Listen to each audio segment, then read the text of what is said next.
Assalamualaikum warahmatullahi wabarakatuh. Waalaikumsalam. 26 tahun lalu, posisi saya sebagai anggota DPR MPR dan posisi mahasiswa seperti sekarang. Dan saya berbalik. Saya ingin menyatakan hari ini adalah hari merebut kembali kedaulatan rakyat seperti hanya direbut tahun 98. Bedanya adalah kalau 98 itu masih dikuasai oleh konstitusi, masih dikendalikan oleh lembaga-lembaga resmi negara.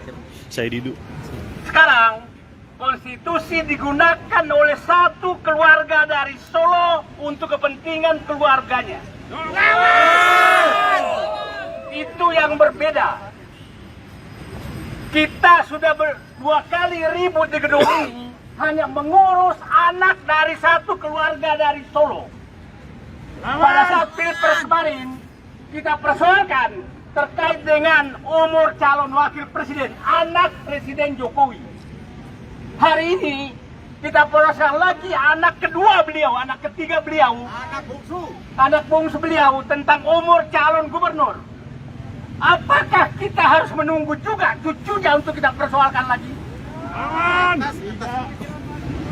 Saya pikir kita memakai istilah Ketua Umum Partai Golkar yang baru yang menyatakan Raja Jawa, maka kita saatnya menurunkan Raja Jawa.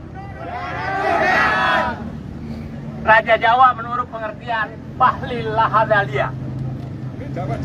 Ya, jadi saya ingin menyatakan hari ini kita mulai dan tidak akan kembali sebelum kedaulatan rakyat kita ambil kembali dari para cecunguk-cecunguk yang dimanfaatkan sebagai penyembah penikmat kekuasaan keluarga dari Solo. Itu yang harus kita lakukan karena negara ini kita selamatkan bukan milik Jawa, bukan milik Sulawesi, bukan milik siapa. Saya sangat tersinggung ada seorang pimpinan partai politik yang merebut partai orang langsung mengeluarkan pernyataan pertama bahwa ada Raja Jawa. Ini sumber perpecahan bangsa.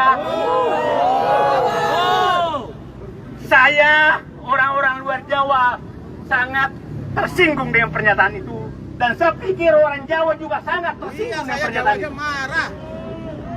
Oke, hari ini kita berkumpul di depan gedung Mahkamah Konstitusi untuk mengakhiri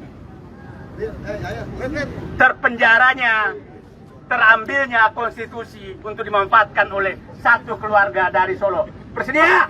Oke, kita rebut kembali. Download Tribun X sekarang, menghadirkan lokal menjadi Indonesia.